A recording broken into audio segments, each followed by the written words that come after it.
अनामिका शर्मा जो एक सामाजिक कार्यकर्ता, उसकी शादी पटना में हुई थी। शादी के 2 साल में ही उसका तलाक हो गया था। अब वो अपने माता पिता के साथ पुणे में ही रहती है और वो एक संस्था के साथ जुड़ी हुई है जो घरेलू हिंसा के शिकार होने वाली महिलाओं की सहाय करती है। शादी टूटने से कोई भी महिला खुश नहीं रहती है, लेकिन शादी करके जुल्म सहने से अच्छा है कि हम अकेले ही रहें। आज मैं आपको एक भयानक रहस्य बताती हूँ कि जिस वजह से मेरा तलाक हुआ था।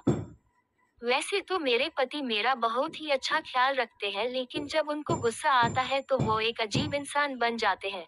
उनकी आवाज भी भारी हो जाती है। लेकिन मुझे ऐसा लगता था कि उनके गुस्से की वजह से उनके अंदर ऐसा बदलाव आ जाता है, लेकिन ऐसा बिल्कुल नहीं था। उनके ऐसे भयानक रूप के पीछे की सच्चाई कुछ और ही थी। एक रात को मैं और मेरे पति सो रहे थे, वहीं पे अचानक मुझे महसूस हुआ कि मेरे पति लंबी लंबी सांसें ले रहे थे और नींद में ही बोल रहे थे कि मुझे माफ करो, अब बस करो, अब बस करो, मुझे अब छोड़ दो, जो भी हुआ है उसमें मेरा कुछ भी कसूर नहीं है। ये सब सुन के तो मेरे रुवाटे खड़े हो गए। मैंने तुरंत ही उनको जगा दिया और पूछा कि क्या बात है? आपसे कौन सी भूल हुई है?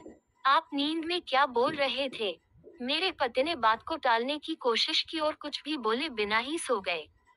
मैंने फिर से वही सवाल किया। उस समय वो गुस्से में आके मुझे एक जोरदार चांटा लगा दिया। ये पहली बार हुआ था कि उन्होंने मुझ पर हाथ उठाया हो। उसी रात को मैंने तय कर दिया कि मैं ये रहस्य को जान के ही रहूंगी। दूसरे दिन मैंने अपनी सास से उनके बेटे की कसम दिलाकर सारी सच्चाई के बारे में जान लिया कि हमारी शादी से पहले मेरे पति की दूसरी लड़की के साथ सगाई हो चुकी थी और 3 महीने के अंदर वो सगाई टूट चुकी थी। सगाई टूटने कारण वो लड़की ने पंखे से लटकर आत्महत्या कर ली थी और वही लड़की अब प्रेत बनकर मेरे पति को हैरान कर रही है। इस बात के कारण कोई भी परिवार अपनी बेटी देने के लिए तैयार नहीं हो रहे थे। इसीलिए उन्होंने ये बात हमसे छुपाई थी। उस रात मैं अपने पति से खूब लड़ाई की और मैंने छुटाछेड़ लेने का फैसला कर लिया, क्योंकि इतनी बड़ी सच्चाई हमसे छुपकर हमें धोखा दिया था। एक रात को करीबन रात के 2 बजे मुझे जगाकर बोले कि तुम इस कमरे से बाहर निकल जाओ। उस समय उनकी आंखें खून से लालचोर हो गई थी और मेरे सामने इस तरीके से देख रहे थे कि मैं कोई पराई व्यक्ति हूँ। मुझे पता था कि इस समय अगर मैं विरोध करूंगी तो वो मेरे साथ मारपीट करेंगे। इसीलिए मैं चुपचाप वहां से बाहर निकल कर ड्राइंग रूम में आ गई।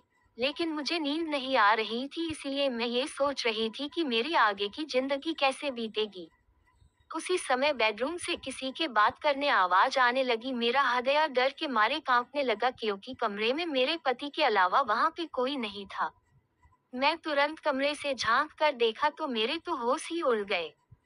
हमारे कमरे में पंखे पर लाश लटक रही थी और मेरे पति लाश के नीचे बैठ के जोर जोर से रो रहे थे और पास में खड़े हुए एक परछाई से बात कर रहे थे। ये सब देखने के बाद मुझे तो चक्कर आने लगे। मैंने तुरंत ही मेरे सास और ससुर जी को उठाया और बेडरूम का दरवाजा खोलने के लिए कहा। थोड़ी ही देर में मेरे पति बेडरूम में से बाहर आ गए और अपनी सारी बातों से फिर गए और उस समय कमरे में कोई नहीं था। मैं दूसरे ही दिन अपने माता पिता के वहां चली गई और सारी सच्चाई बात दी। मेरे पिता मुझे एक साधु के वहां ले गई। मैंने उनको भी सारी बातें बता दी। तब उन्होंने जो कहा वो एक चौंकाने वाला रहस्य था।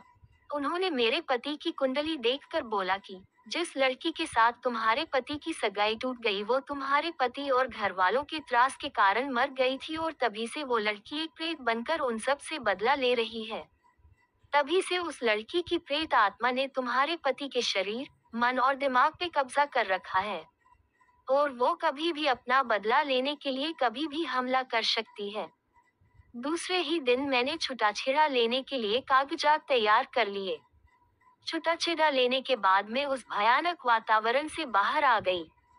मेरी खुशनसीबी है कि मैं जिंदा और सही सलामत हूँ, क्योंकि मुझे लगता था कि मेरे पति और उनकी पहले की मंगेतर मेरी जान भी ले सकते थे।